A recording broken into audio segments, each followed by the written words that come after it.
Bonjour et bienvenue sur le podcast des jeunes Africains inspirants.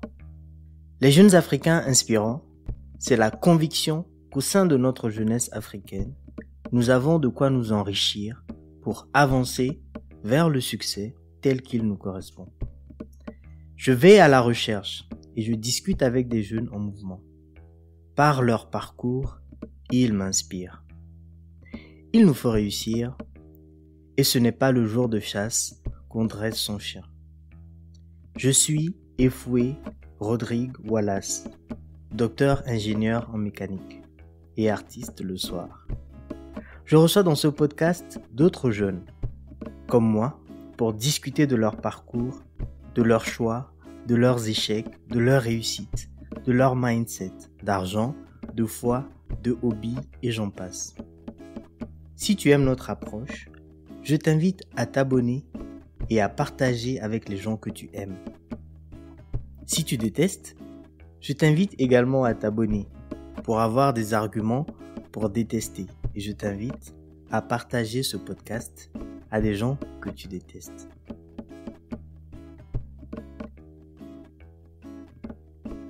Cet épisode est la suite de la discussion avec Danny. Si vous n'avez pas encore écouté la première partie, je vous y invite fortement. La discussion se poursuit autour de son arrivée en France, ce fameux choc. On parle ensuite de ses études en génie électrique. Il nous expose ce qu'il fait aujourd'hui en tant que programmeur d'automates en centrale nucléaire. On évoque bien sûr ses nombreux centres d'intérêt que sont la lecture, la danse, le basket, etc. Enfin, on parle de sa vision, le coup d'après. Cette envie de créer, d'avoir de l'impact. Restez jusqu'à la fin et bonne écoute.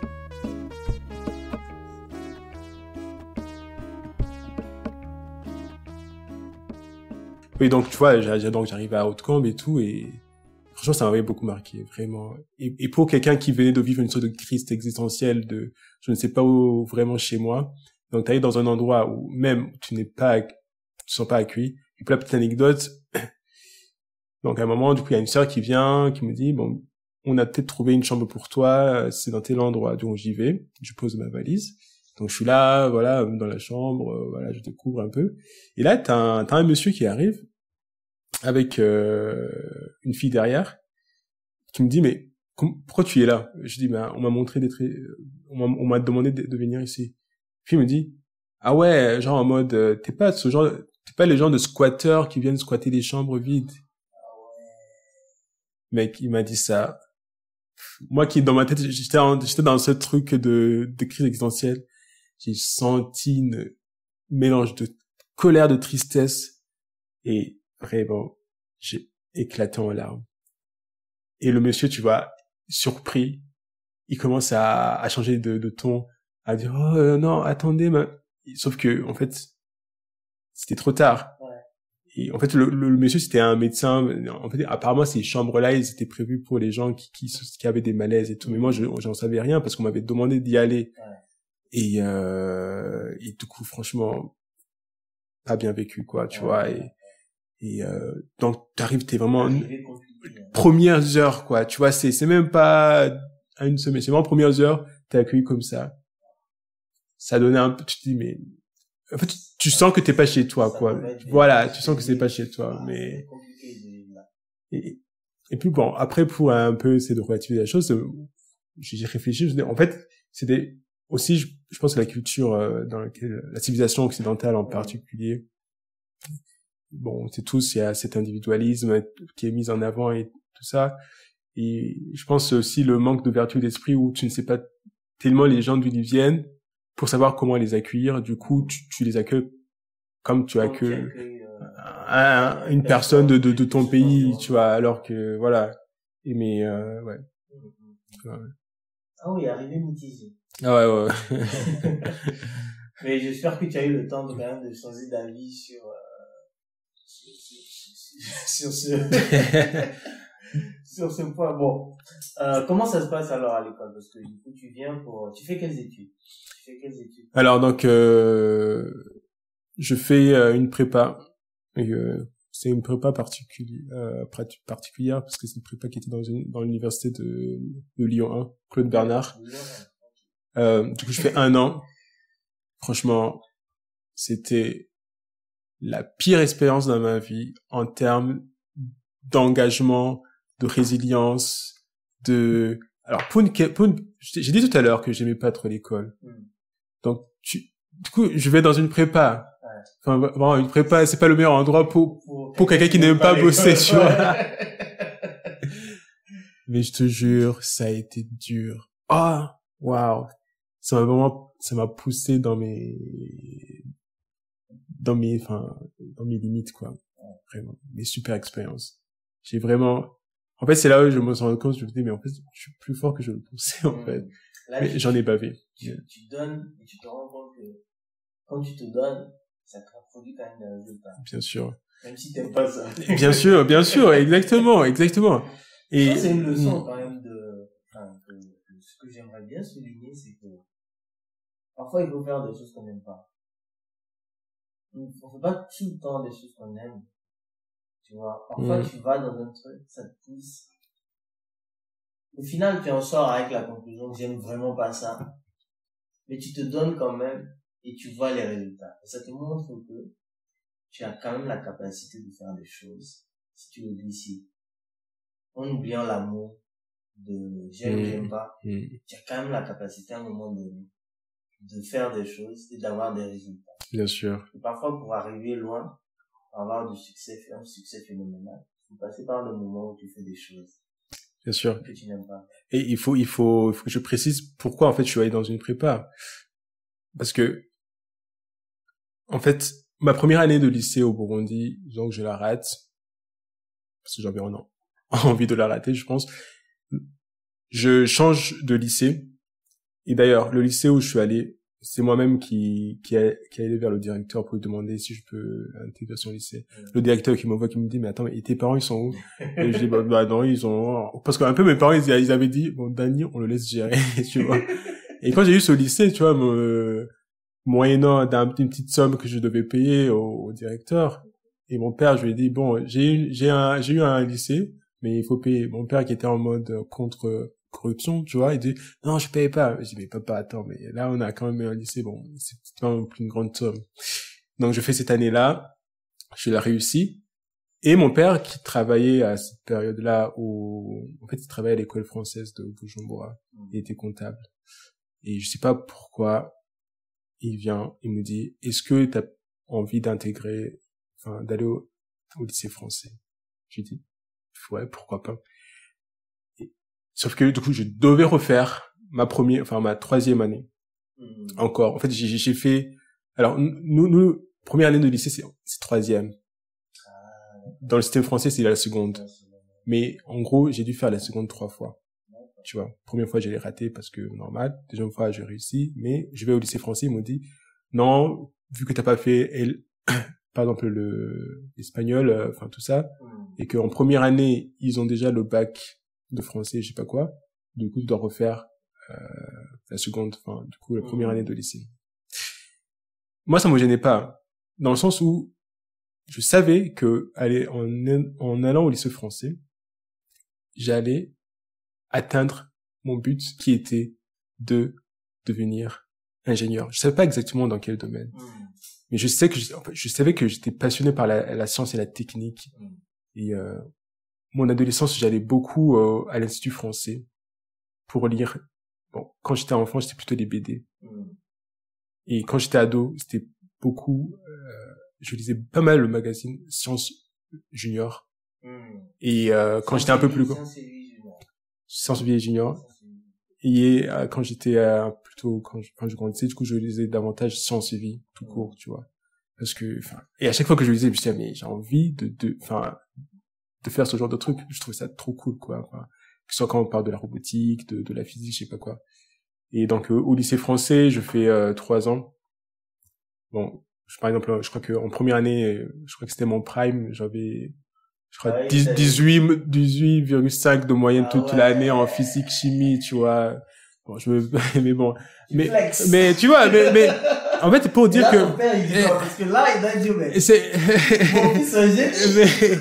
mais je te jure que à ce moment-là, mais mon père, je pense que des fois les parents, des fois ils misent sur les enfants, tu vois. Des fois ils misent vraiment, ils font du poker sur les enfants en mode, on le fait ça, on va voir. Je crois que mon père s'attendait pas à ce que je réussisse comme ça. Vraiment, il s'attendait pas, je pense. Et ça, et même dans la relation père-enfant, il a davantage eu confiance en moi en me disant, déjà, quand j'avais trouvé ce lycée-là, 1 an plus tôt, enfin, avant d'intégrer le lycée français, j'ai dit, mais, en fait, il est capable, en fait. Il est capable de parce que, en fait, il y avait un truc, quand t'es dernier, on va dire, t'as été gâté, donc, tu sais pas comment la vie, elle est dure. Et donc, dans un sens, tu dois prouver que tu sais que tu peux te débrouiller tout seul, tu vois. Et moi, je trouve mon lycée. Et puis plus tard, j'intègre le lycée français. Je réussis plutôt bien. Et même si j'étais en classe avec des gens 2 ans, 3 ans moins que moi ça me gênait pas. Même si je le voyais qu'on s'entendait pas, et puis, bref. Mais le truc, c'est que je savais que en intégrant le lycée français, j'avais le moyen de venir en France. Enfin, un moyen plus facile, en fait. Et du coup, c'est pour ça que, à la fin de la terminale, j'avais postulé pour une prépa. Parce que j'étais peut-être bon en physique-chimie, mais j'étais pas bon en maths. J'avais vraiment une sorte de phobie des maths. Mais je savais que, je me disais, si je dois être ingénieur, il faut que je maîtrise les maths. Vraiment. Et c'est pour cette raison que je me suis retrouvé en prépa. Et c'était une prépa, du coup, de la faculté de maths du lycée, de l'université Côte de Bernard. Bon, ça, je l'ai su plus tard. Parce que je me rappelle, quand je suis venu en France, donc, en août 2015, je devais venir à Lyon pour m'inscrire, parce que j'étais à Haute-Combe, dans la Savoie, donc je devais venir et du coup, j'avais, le fils de mon parrain qui était déjà à Lyon, qui est venu me prendre à la gare, tout qui m'a amené à l'université, Côte de Bernard à Villeurbanne. Et donc, et du coup, on demande où est, genre la prépa où elle est. Et là, on nous montre le bâtiment. Et quand je vois le bâtiment, je vois département de mathématiques. Je te jure, j'ai paniqué. Je me suis dit, mais mon Dieu, qu'est-ce que j'ai fait, tu vois? Et la secrétaire, je lui ai dit, madame, est-ce que, genre, oui, c'est ça, tu vois, je dis, mais, en mode, je dis, mais je pensais pas que c'était ça, le choix que j'ai fait, et est-ce que je peux changer, tu vois, presque. Mais bon, après, voilà, je suis resté, et vraiment, c'était dur. Les maths, moi, je me rappelle, le prof, on avait des calls, tu vois, où on avait des interrogations, on faisait au tableau, on donnait un exercice, tu démontres un truc. Ouais. Mec, moi, ça me fait rire aujourd'hui, tu vois. Et je me rappelle, il y avait vraiment un épisode où c'était un exercice que je comprenais vraiment rien. Donc, j'ai passé 1 heure sur le tableau, à brasser du vent, tu vois, genre, et le prof, il venait parce qu'on était 3 à chaque fois. Ouais. Et je voyais à côté, il y avait une fille, un gars au milieu et moi sur l'autre côté. Et je vois la fille de l'autre bout qui écrit des trucs, qui démontre. Je dis, mais punaise, waouh. Le gars à côté qui écrit des trucs, mais plus tard, le prof, il vient et dit, non, ce que t'as fait, c'est de faux. Ça me rassure. Et moi, qui a déjà peut-être écrit 2 lignes juste pour l'apparence. Et le prof qui vient, qui dit, monsieur, je pense que vous avez vraiment un problème avec les maths. Je confirme. Mais vraiment, en fait, je me suis forcé à aimer les maths. En fait, je détestais, franchement, j'avais peur des maths. Et je sais qu'après la prépa, parce que j'ai fait 1 an de prépa, j'ai réussi.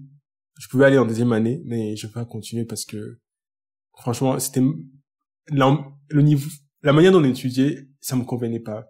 Parce que je passais énormément de temps à étudier. J'avais pas mal je dormais super mal. J'ai des photos, je me vois, mais on dirait que j'étais fou en mode, mais en fait, je m'occupais plus de moi parce que tout le temps, j'étais dans les notes.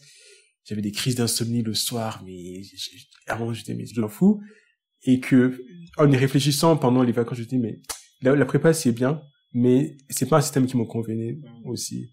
Parce que j'ai toujours besoin d'apprendre autre chose que ce que j'apprends à l'école. Et ce temps-là, je l'avais pas. Ouais. Donc, tu décides de pas refaire la deuxième année. C'est ça. Qu'est-ce que tu vas faire? Du coup, j'intègre la deuxième année de licence, c'est une licence qui s'appelle énergie électrique, électronique et automatique. Pourquoi? Parce que donc j'ai toujours voulu faire ingénieur. J'ai beaucoup aimé la physique parce que c'était plus concret. Un des défis que j'avais avec les maths, c'est que c'était abstrait et j'arrivais pas à visualiser les concepts que j'apprenais. Alors qu'avec la physique, c'était très facile de visualiser un concept. Pour toi, en tout cas. Pour moi, tu vois. Et donc, et aussi, j'ai un besoin de toucher plusieurs choses en même temps. Si je sais pas, sinon je m'ennuie. J'ai du mal à étudier un truc. Enfin, j'ai toujours envie de faire. Enfin, bref. Et donc, cette licence-là, elle était au carrefour aussi des domaines que j'aime. L'informatique, l'électronique, le génie électrique, traitement de signal, l'instrumentation, tout ça. Et en fait, quand j'avais vu tous ces cours-là, j'ai dit là, c'est là où je vais aller. Ça me convient. Ça me convient. Et puis, ces licences, du coup, j'avais aussi du temps pour apprendre d'autres choses. Et c'est même en deuxième année du coup, première année d'université, et du coup, ma deuxième année d'études supérieures, où je découvre l'Internet des objets. Et voilà, les objets connectés, où du coup, je commence à formuler, à voir où est-ce que j'ai envie de m'orienter dans le futur. Pourquoi j'ai envie de m'orienter dans ce domaine-là? Quelles sont les raisons et tout ça? On peut en parler plus tard. Tu peux en parler, hein. Pourquoi tu t'orientes vers...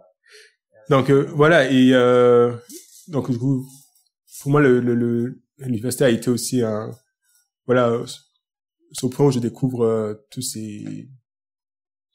cette sciences et techniques en rapport avec le génie électrique, l'électronique, tout ça. Et dans mes études, j'ai toujours voulu donc être dans la sciences et techniques parce que ça me plaisait. Je trouvais ça ouf de faire des gens qui font des robots. Enfin, moi, les films Marvel, Iron Man. Tu vois, je le vois. Tu vois, non mais tu vois, je dis mais j'ai envie de faire des trucs aussi ouf, tu vois. Genre en fait, ça m'a impressionné. Et en fait, tu vis le coup par le rêve et le kiff.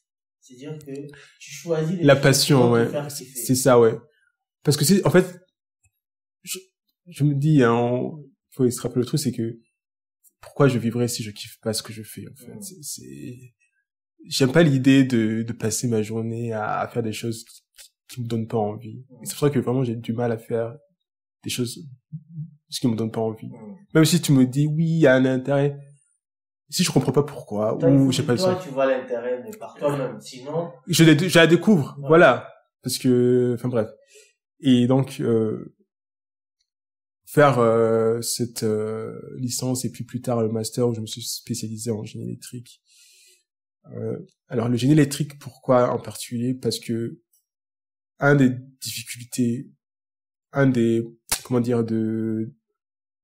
ce qui empêche l'Afrique, en tout cas pas mal de pays en Afrique et dans le monde de se développer, c'est le manque d'accès à l'énergie.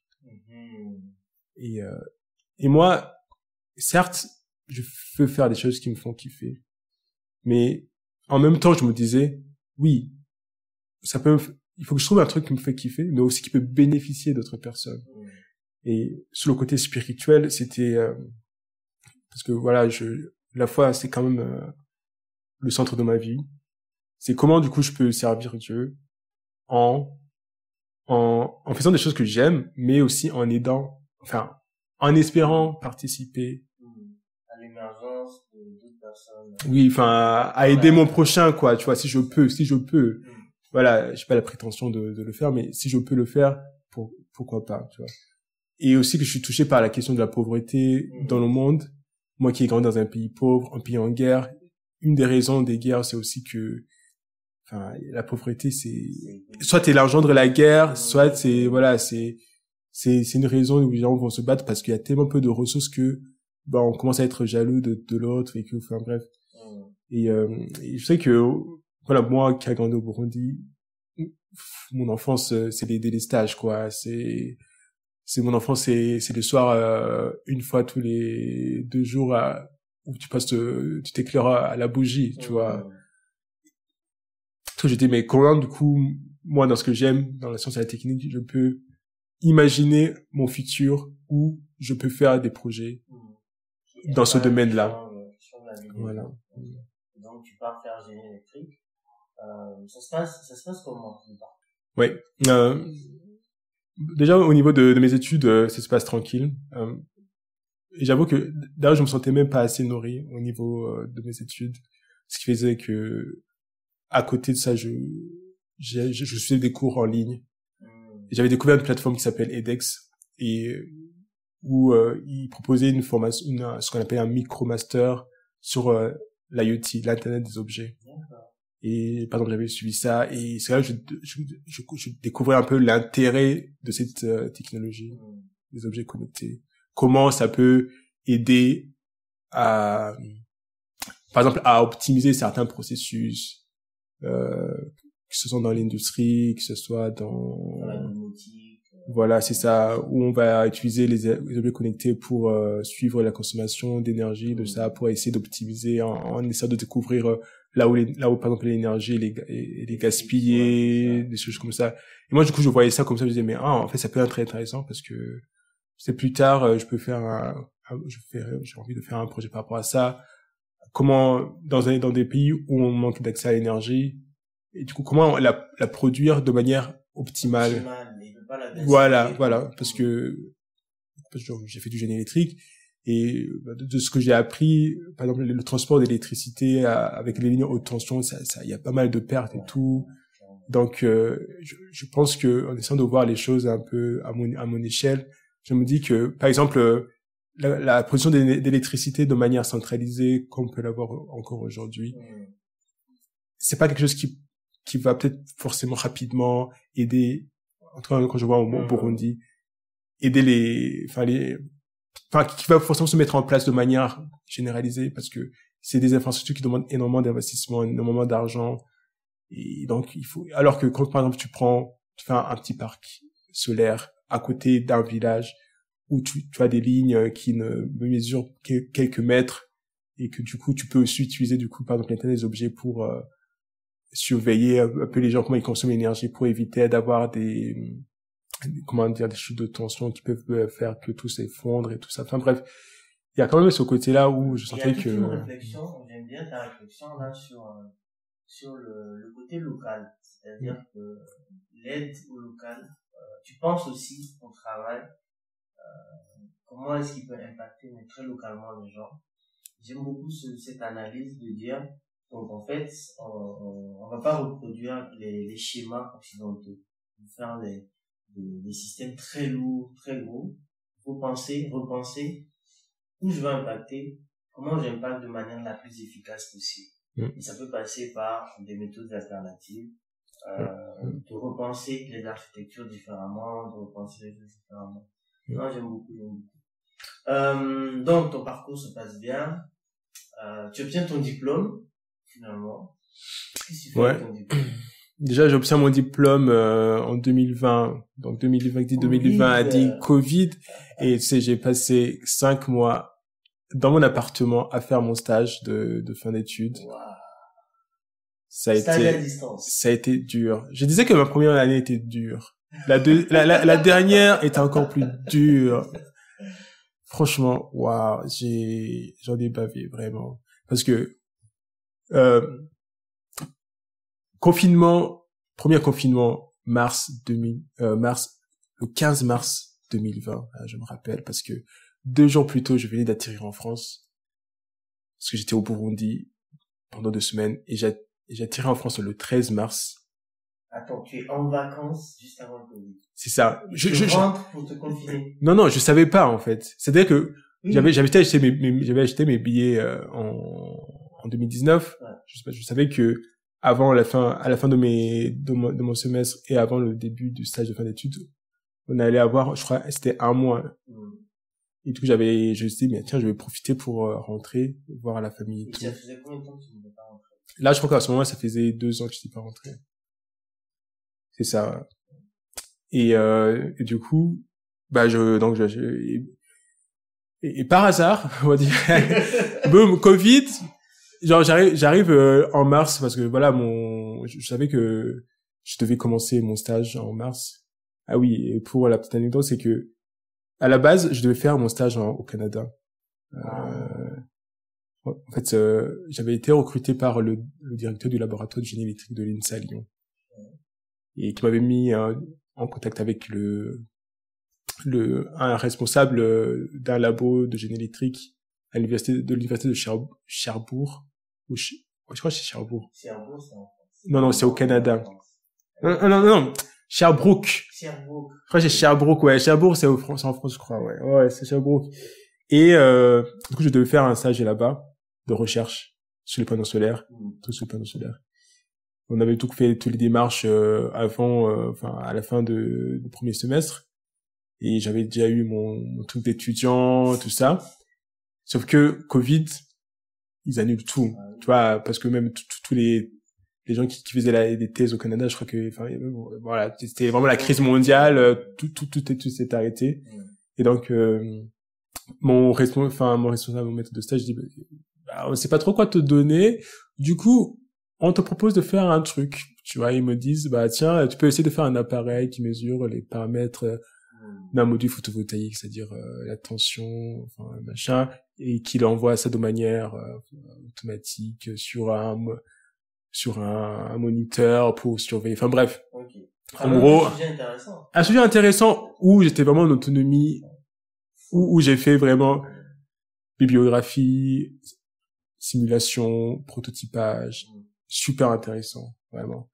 Mais il me donne des matériels un peu, on va dire, vieux, parce que du coup, j'ai dû aller au laboratoire de l'INSA récupérer du matériel pour amener chez moi, dans mon appartement, dans ma coloc où j'étais. Il se trouve qu'à ce moment-là, tous mes colocs sont partis chez leurs parents parce que donc j'arrive le 13, je vais récupérer le 14, c'était lundi, je crois, ou mardi, je sais plus. Et en fait, je me retrouve à travailler seul pendant le confinement, 2 mois enfermé. C'était c'était voilà. Et du coup en fait à la fin, j'étais tellement au début, tu vois, c'était la joie, stage et tout, mais voilà, mais plus tu passes du temps, plus en fait ça commence à te peser mentalement, tu te fatigues, tout ça. Et l'esprit vraiment il est poussé à bout. Et là tu vois que l'homme n'est pas fait pour vivre dans une chambre. Je te jure, je me suis dit, si c'était à refaire, je le referais pas. Tu prends tes valises. C'est pas sain. Non, c'est pas sain du tout. Mais vraiment, c'était pas du tout sain. Mentalement, c'est pas du tout sain. Mais je m'en suis sorti. Et là, je me suis dit, punaise, ce truc-là, mais c'était dur. Encore une fois, ça m'a fait voir que je pouvais aller au-delà de mes capacités, entre guillemets. Et donc, je présente, mais à la fin, quand même, j'étais tellement fatigué, tellement, je sais pas, j'avais qu'une envie, c'était d'en finir, tu vois. Et que même ma présentation de stage, ma présentation de ce que j'avais fait, j'étais à la limite en mode, allez, je donne le truc, qu'on en finisse, quoi. Et que j'avais été aussi sanctionné du fait que, parce qu'à la fin, j'avais rédigé mon mémoire et tout. Sauf que j'envoie le truc à mon maître de stage qui le corrige, mais il m'envoie sa correction, sauf que je peux pas ouvrir le document. Sauf que le lendemain, c'était la date limite pour envoyer les trucs.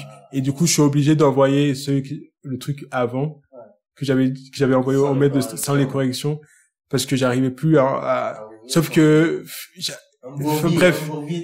bref, et à la fin du stage, ils me disent oui, c'était bien, mais vu que t'as pas pris en compte les corrections de mes ça, t'as 4 points de moins. C'était, mais moi dans ma tête j'ai dit, est-ce que j'ai réussi? C'est bon, je crois que voilà, c'est pas une note de ouf, mais je crois que c'était 12, je sais pas quoi. Mais parce donc t'avais 16 à la base. Ouais, c'est ça, ouais.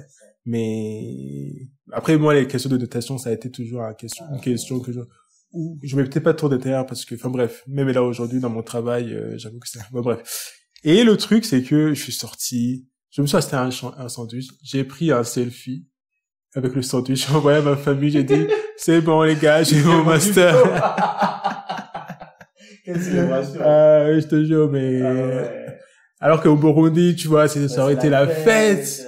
Et ça, tu vois vraiment, c'est la différence un peu culturelle, c'est que j'ai eu ma licence, j'ai eu mon master tranquille, quoi. Je rappelle même ma licence, mon diplôme, je vais aller le récupérer en première année de master parce que j'ai eu la flemme d'aller le récupérer, tu vois, c'est, alors que, enfin, bref. Après, c'était aussi une période de 2020, c'était particulier, quoi. Et tout le monde on avait tous peur, enfin, les gens se réunissaient à peine et tout ça. Ouais. Et je pense aussi que, en fait, pas autant parce qu'on n'a pas notre famille autour. Je pense que les Français d'ici, eux, ils ont quand même la mesure de la chose. Tu vois, ils le célèbrent en famille, ils y mettent quelque chose de plus parce que ils ont la mesure. Nous qui est quasiment un peu seul, tu as ton diplôme, ouais, tu t'es envoyé à l'étranger pour avoir ça, bon, c'est ça. Et il y a peu de gens avec qui tu vas vraiment pouvoir fêter ces trucs-là, ces moments. Bon, ok. Et donc, après le diplôme, il faut bosser, non? C'est ça. Tout de suite. Alors non, j'avais vraiment envie de prendre une année de césure pour faire autre chose. J'ai dit, mine de rien. En fait, le concept de l'école, c'est que je te dis, c'est que je m'a beaucoup questionné. La manière d'apprendre, surtout. C'est vraiment la manière d'apprendre. Du coup, je dis, mais peut-être je vais essayer de prendre une année de césure pour faire autre chose, essayer de voir. C'était le Covid. En fait, qu'est-ce que je pouvais faire, en fait? Je pouvais pas voyager, Mais j'ai mon meilleur ami de lycée, du coup, parce que moi j'étais à Lyon, lui était à Paris, qui me dit qu'il a un projet entrepreneurial qu'il veut monter et qu'il aurait besoin d'aide. Donc je lui dis, bah écoute, moi j'ai le temps, on peut bosser ensemble. Donc on a bossé sur ce projet-là. Lui, il avait commencé avant. Il avait fait un concours, il était premier, donc il avait reçu un prix équivalent de 10 000 euros. Sauf qu'il ne pouvait pas lui donner 10 000 euros en cash, mais la fondation qui avait fait la compétition proposait proposer aux boîtes qu'ils aillent dans un incubateur. Comme ça, ils ont des coachs, ils sont suivis, blablabla. En gros, ils donnent l'argent à l'incubateur. Voilà, c'est ça. Et du coup, dans ce moment-là, entre guillemets, ils me recrutent. Donc, on travaille ensemble. Et c'est un projet qui consistait à dématérialiser les tickets de caisse. C'était le but. Comment dématérialiser les tickets de caisse pour que les consommateurs puissent avoir les choses, traçabilité de leurs achats. C'est ça. Peut-être plus tard, on s'imaginait proposer aussi des services entre guillemets, d'intelligence, de machine learning pour dire, ah tiens, ce mois-ci, il fait froid, du coup, vous avez tendance à faire ça. Donc, si vous voulez optimiser votre argent, peut-être acheter moins de ça, ou faites attention. Enfin, tu as un peu dans son truc. Le consommateur à mieux se connaître pour pouvoir lui proposer des choses. C'est ça, ouais. Les services auxquels il peut s'abonner, que du coup il peut payer. Enfin bref, on voyait vraiment la chose comme ça. Et donc, il y avait, si vous avez gagné un prix aussi, ça veut dire que il y avait un business model qui pouvait tenir. En fait, bien sûr. Et qu'est-ce que ce projet devient? Et du coup, on avait déjà commencé à faire le corps de l'application. Mais malheureusement, là où on était, en tout cas, l'incubateur, là où on était. Pas donner le nom. Non. Et, en fait, on a... Sauf si c'est pour dire une bonne Ça a été dommage parce que ils nous ont plus poussé à apprendre des trucs. C'est-à-dire que c'était comme une formation d'entrepreneur où à la fin, t'avais un diplôme. Alors, un diplôme à la fin de... Alors, je sais plus qu'il y avait vraiment un diplôme, mais c'était vraiment se former pour avoir des certificats dans tel truc, genre, oui, t'as fait ça. L'entrepreneuriat, l'objectif, c'est quand même de résoudre un problème. C'est ça, de faire ton produit qui va être vendu, quoi. Voilà, de confronter sur le marché et tout ça. Mais on a passé beaucoup de temps à faire des choses sur sur quoi, je sais pas, la juridiction, je sais pas quoi, administrative, nanana, voilà, on avait des coachs, on avait des ateliers, vraiment des trucs très, très théoriques, malheureusement réputés un peu en France, ouais, ce côté quand même assez administratif où, en fait, tu as plus de temps sauf ton produit, quoi. Business, quoi. Exactement, et en fait, je trouve que au bout de 8 mois, 7 mois, moi j'avais mon visa de recherche d'emploi et ça commençait à expirer et du coup il fallait que je trouve un travail rapidement parce que au niveau de la préfecture, en tout cas au niveau pour nous les étrangers, c'est que soit tu fais ta boîte et donc tu justifies d'une certaine somme d'argent. Je crois que c'est 40 000 euros, je sais plus exactement. Mais, je sais plus si c'est chiffre d'affaires, mais il y a une somme d'argent, je crois que c'est chiffre d'affaires ou, en tout cas, l'argent que tu as sur ton compte bancaire. Je sais plus. Je crois, je me trompe peut-être. Mais, pour pouvoir, en fait, bénéficier d'un visa talent. Ouais. Ou sinon, du coup, d'avoir un travail, un CDI dans le domaine de tes études. Et du coup, c'était ça. Mais moi, je voyais bien que, comme on était lancé, voilà, voilà, c'est, en moins d'un an, voilà, j'allais avoir que zéro truc sur mon compte. Et du coup, voilà, on s'était un peu convenu avec mon ami de départ que si ça sent pas bien, moi, j'allais quand même aller chercher du travail. Parce que c'est aussi curieux de découvrir ce domaine de l'entrepreneuriat. Parce que dans mes pensées, je me vois plus tard aussi entreprendre. Et du coup, je voulais un peu aussi voir comment ça marche, en fait, l'entrepreneuriat. Tu profites de ton année sabbatique pour aller faire cette expérience. C'est ça, ouais, exactement. Ça te permet d'avoir un œil sur le c'est ça, de voir comment ça marche et de me dire, et du coup, d'apprendre que, en fait, c'est le plus important. Que tu fais des tours administratifs ou pas. Si à la fin, ton produit ne marche pas, t'as pas de client, ça c'est, en fait, voilà, tu n'as rien fait, quoi. Tu peux tout apprendre administrativement, tout machin. Mais si à la fin, tu ne vends rien, bah, en fait, ça sert à rien, quoi. Tu as des connaissances, mais t'as toujours pas businessman. C'est ça. Donc, tu trouves un boulot, tu arrives à trouver un boulot facilement. Ça veut dire qu'il te reste 4 mois pour trouver un boulot. Ouais. Ça se passe? Tu arrives à trouver un boulot facilement? Alors, ça n'a pas été facile. Vraiment, j'ai plutôt galéré d'ailleurs. Mais plus tard, du coup, j'ai trouvé un travail dans une boîte de consulting et dans le domaine du nucléaire, domaine super intéressant parce qu'on travaille sur le projet de la centrale de Flamanville. Ah, le fameuse centrale EPR qui a plusieurs années de retard pour plusieurs raisons, mais en soi, ça m'a fait quand même découvrir un domaine très strict, très rigoureux. Et c'est une industrie de haute technologie, quoi. Enfin, même si c'est un domaine aussi qui utilise des technologies anciennes dans le sens où qui ont fait leurs preuves, parce que tu peux pas mettre n'importe quoi dans une centrale nucléaire. Il faut que ça ait déjà fait ses preuves pour être sûr que, parce que centrale nucléaire, c'est d'abord la sûreté, quoi. C'est la sûreté d'abord. Donc vraiment, c'est très, je travaille encore, mais donc c'est très, très intéressant comme domaine. J'apprends beaucoup de choses, mais c'est un domaine où rapidement tu peux atteindre le plafond de verre, quoi, parce que tu peux pas créer en fait, tu ne peux que suivre des procédures, tu vois. Des choses qui ont déjà fait, qui sont normées, voilà. Voilà. T'es pas là en disant, oui, en fait, peut-être que je veux, non, en fait, t'es pas l'ingénieur Marvel. C'est, et d'où ma frustration, je pense, actuellement, où je sens quand même, j'ai envie de créer, tu vois. Mais du coup, j'ai une question, il faut que tu répondes. Qu'est-ce que tu fais concrètement au quotidien? Tu vas au boulot, qu'est-ce que tu fais? En fait, je programme. Mon poste, il s'agit de programmer des automates qui gèrent la centrale. Et aussi les postes opérateurs, ceux qui, pendant l'exploitation de la centrale, les écrans, tu sais, qui regardent les écrans pour différents trucs.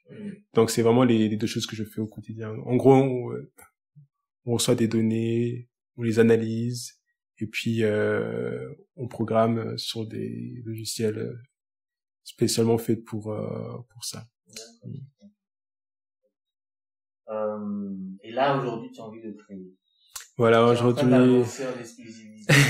Ton boulot. Faut pas que mon manager entende ça.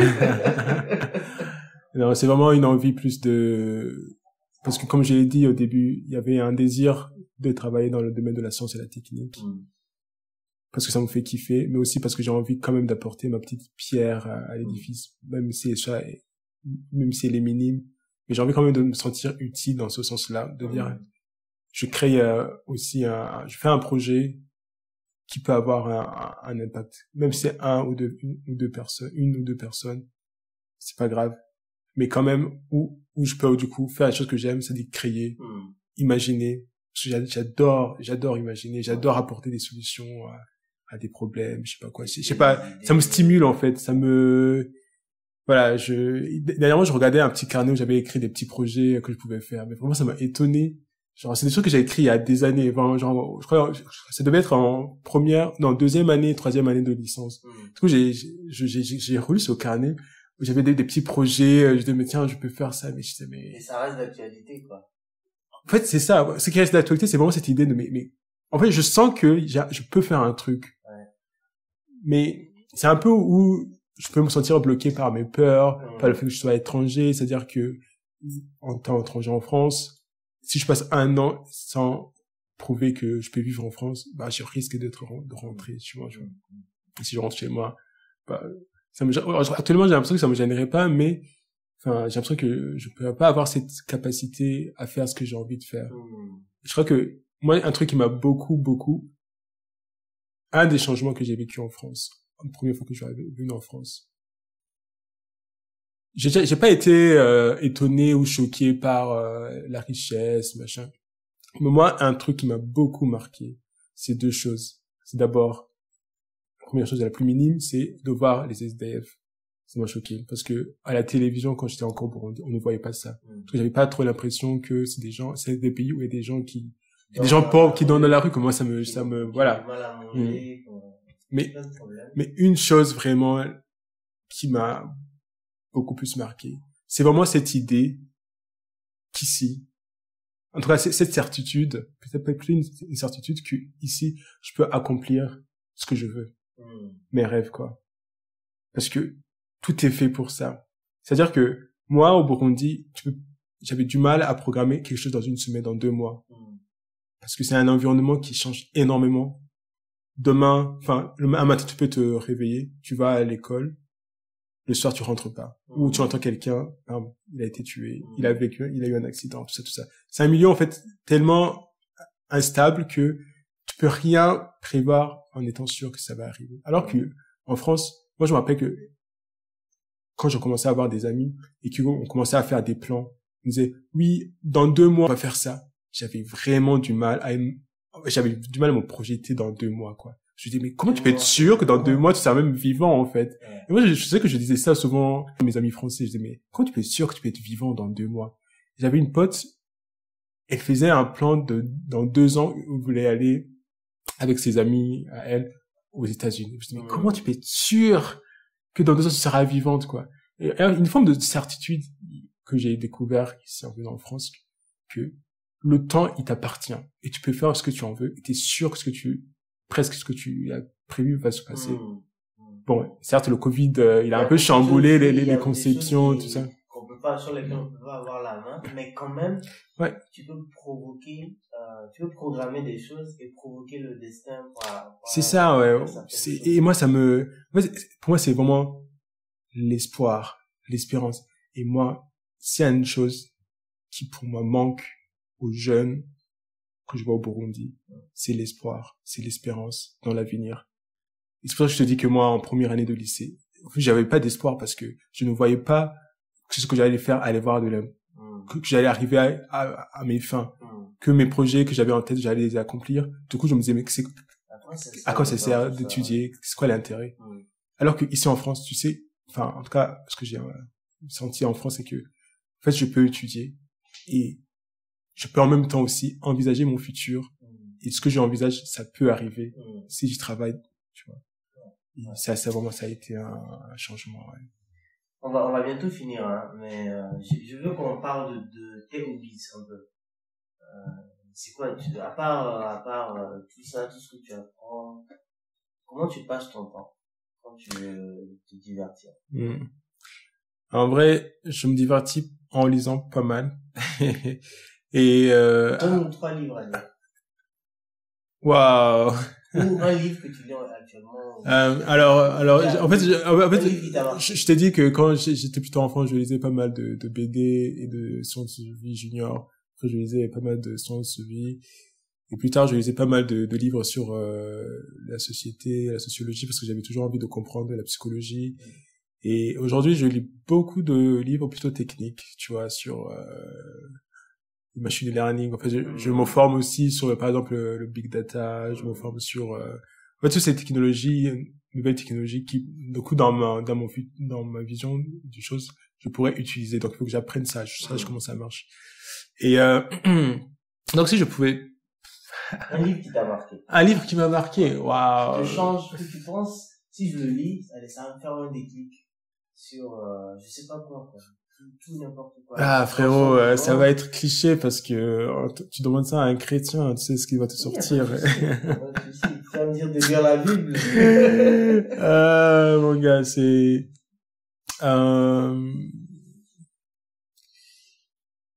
vraiment, pour moi, c'est vraiment la Bible, quoi. Enfin, c'est, à part les autres livres techniques que je lis, après, c'est la Bible. Parce que je suis convaincu que on est corps, âme et esprit. Et que les 3 dimensions de notre être ont besoin d'être nourries. Comment je nourris mon âme? Pour moi, c'est la Bible. Comment je nourris mon esprit? C'est, tout ce que je fais. Les livres que je lis aujourd'hui, ça s'appelle la technique. Comment je nourris mon corps? C'est le sport. Donc, j'aime beaucoup faire du sport. J'adore le basket. Mais j'adore plein de sports. Ping-pong, football. Je suis toujours curieux d'apprendre des nouveaux sports. Faut juste que je trouve des gens, par exemple, qui peuvent faire ça. Cette année, j'ai envie de me lancer dans les arts martiaux, par exemple, tu vois. J'ai envie en fait, je crois que j'ai toujours je suis un peu cet enfant qui a adoré s'amuser. Et pour moi, vraiment, le sport, par exemple, bouger mon corps, c'est quelque chose qui, je sais que, tu vois, là, tu as dansé, j'ai vu que t'as dansé. Et tu vois, voilà, exactement, à la journée mondiale de la jeunesse, où j'étais avec le comité du chemin neuf, et je faisais partie d'une troupe de danseurs. Et ça, c'est venu d'un coup. À un moment, ils ont dit qu'ils ont besoin de garçons pour rejoindre la troupe. J'ai dit, pourquoi pas? J'ai jamais dansé devant j'ai jamais dansé devant des gens. Je suis jamais monté sur scène. Je dis, mais nouvelle expérience. Et là, je me retrouve à danser devant 4000 personnes à un festival à Portimao et à Lisbonne devant 40 000 personnes. Ces gens, je me dis, mais c'est ouf, tu vois. Mais un truc que j'aurais jamais pensé il y a 2 ans avant. Mais tu vois, ça, arrivé aussi à ce stade-là, c'est que derrière, je suis nourri par la parole de Dieu. Parce que en fait, j'ai pas parlé, on n'a pas eu le temps, mais j'étais très timide, en fait, quand j'étais beaucoup dans mon adolescence. Mais j'étais vraiment très timide. J'avais peur de m'exprimer, j'avais peur de machin, pour plusieurs raisons. Et une des choses que j'avais vécu quand même, c'était une expérience spirituelle qui a beaucoup changé. Où il y a eu un avant et un après. Ça, pendant une retraite en 2000, c'est un retraite qui se passait à cheval, enfin, entre 2014 et 2015. Donc, ça commençait fin décembre, et ça finissait début janvier. Et ça, tu vois, ça m'a changé. Et je sais que cette part de la spiritualité où je nourris mon âme grâce à la parole de Dieu, ça me permet, de quoi, en lisant, en réfléchissant, en regardant ce modèle qui est le Christ, comment il a vécu sa vie humaine et ce qu'il met en avant, c'est-à-dire la tolérance, enfin, l'amour de l'autre, mais qui passe vraiment par une exigence, enfin, au-delà de l'amour qu'on peut dire, j'aime que mes amis, mais non, ou tu vois aussi aimer tes ennemis, ou en fait, je pense que moi, qui me pousse à être différent et à embrasser plutôt ce que j'ai été fait dès le début, tu vois. Et donc ouais, je peux dire, après pour les personnes, je pense qu'ils n'ont pas forcément spirituel ou des livres qui m'ont beaucoup touché, c'est plutôt des livres sur la psychologie. Il y a, mais malheureusement, j'ai vraiment un problème d'à retenir les noms. Moi, il y a un livre qui m'a marqué, c'était S'aimer soi pour mieux être en couple. C'est cliché comme livre, mais ça a été écrit, en fait, je t'explique, ça a été écrit par une psychothérapeute et qui parlait en fait sur la question de pourquoi les personnes, en fait, la question c'était pourquoi les personnes se mettent en couple. C'était intéressant. En fait, ça m'a ouvert les yeux parce qu'on pense qu'on est là par amour et blablabla, mais vraiment quand tu lis ce livre, tu te rends compte les mécanismes subconscients de pourquoi les personnes se mettent en couple. Mais c'est intéressant. Et même dans ce livre, ça parle de couple, mais au fond, il parle aussi des relations de manière générale, tu vois, que ce soit, voilà, que ce soit au travail, tout ça. Comment on interagit avec, du coup, voilà, les mécanismes subconscients. Mais, j'ai dit, mais en fait, enfin, il y a des trucs. Tout le monde lise, soi-même. Pour mieux être en couple. Pour mieux être en couple. Voilà, je rappelle. Non, mais après la culture, c'est ça, il faut lire un peu de tout et parfois. Et là, un livre que je suis en train je commençais à lire, c'est aussi sur l'accélération. C'est un sociologue qui a écrit ça, qui s'appelle, malheureusement, je donnerai peut-être les noms, enfin, je t'enverrai peut-être le nom En fait, il parle un peu comment, dans le monde dans lequel nous vivons, le monde moderne, comment, en fait, la gestion du temps. On vit dans un monde où on a l'impression que tout s'accélère, mais que au fond, des fois, enfin, les choses ne bougent pas. Enfin, je sais pas, enfin, comment l'idée que ceux qui détiennent enfin, ceux qui poussent les gens à être synchronisés, c'est eux qui ont le pouvoir. Pour avoir le pouvoir, où il faut pousser les gens enfin, ceux qui poussent les gens à être à l'heure. C'est-à-dire, par exemple, les entreprises, tu dois être à l'heure. À telle heure, tu rentres à telle heure. En fait, c'est des gens qui ont un peu le pouvoir sur nous, quoi. Parce que mais c'est énorme, ce livre, il faut qu'on le trouve, je le mettrai, en description pour les gens. Parce que, tu sais, je m'adresse beaucoup aux jeunes Africains. Et pour avoir vécu longtemps, moi-même en Afrique, pour avoir ma vie quasiment jusque-là, la gestion du temps, c'est quelque chose, la notion même du temps, c'est quelque chose de complètement différent à ce qu'il y a en Occident. Et reprendre le contrôle sur le temps, je pense que c'est un des paramètres les plus importants, un des challenges les plus importants que nous avons. C'est-à-dire que passer une expérience qui me frustre énormément, tu vas à la banque, tu passes une demi-journée pour retirer 100 000 francs, ça n'a aucun sens. Ouais. Ta demi-journée, elle coûte pas 100 000 francs normalement. Beaucoup plus. Donc, reprendre le contrôle sur le temps. Je pense que c'est un des défis de la jeunesse. Ce livre-là, il faut qu'on le retrouve, on le lira, et on va après. Ouais, t'inquiète, mais, enfin bref, mais bon. Et sur du coup, le basket, je sais que tu es fan de basket. C'est quoi ton équipe NBA? Ah, tu sais que, on dit que ceux qui sont en dehors des États-Unis, on aime plutôt les joueurs que les équipes, parce que quand tu vas aux États-Unis, les gens, c'est leurs équipes, c'est la ville, tu vois, c'est une histoire, tu vois, alors que nous, c'est plutôt, voilà, tu vois, Stephen Curry, ce qu'il fait, t'as envie. Curry. À une époque, au début, c'était plutôt Stephen Curry, j'avoue, mais ça reste quand même lui, mais tu vois, c'est vrai que quand Golden State va jouer, voilà, je vais être un peu plus penché, voilà, pour Golden State. Donc, mais toi, t'es quel type de joueur? Mais moi, un personnage que j'aime. Un joueur Stephen Curry ou non, qui envoie des bombinettes depuis le... Non. Moi, je dirais plutôt Butler de Miami Heat. Ok. Dans le style, ouais. C'est-à-dire que un tough guy qui aime les fins de match. Qui aime pas son équipe. Ah oui, moi je sais que quand je fais des 3 contre 3, des fois voilà, je suis là pour faire gagner, je suis là pour j'avoue que des fois je me dis mais j'ai quand même un petit cardio qui fait que je peux rester plusieurs heures à jouer sans me sentir fatigué, quoi. et à aller chercher. Et tu te rappelles, en 2020, je crois, ou 2020, non, 2021, les playoffs dans le bubble. Oui, avec Butler qui à la fin du match est tellement épuisé et tout. Ouais. Ah, mais ça m'a marqué parce que moi je sais des fois en basket je me vois un peu comme ça. J'adore, je te dis, j'adore faire du sport et sentir vraiment où tu sens que tu t'es vivant parce que tu fais des efforts et tu vois, ouais, c'est plutôt ça. Ok, on va clôturer cette discussion là. Tu m'as parlé un peu de ta vision. Juste, est-ce que tu peux me repréciser sur un horizon à 10 ans, où est-ce que tu voudrais être? C'est quoi tes objectifs? Qu'est-ce que tu aimerais pouvoir accomplir? Voir si peut-être tu as un rêve. Est-ce que tu as un rêve que tu veux nous partager? Mon rêve, l'idéal, c'est de voir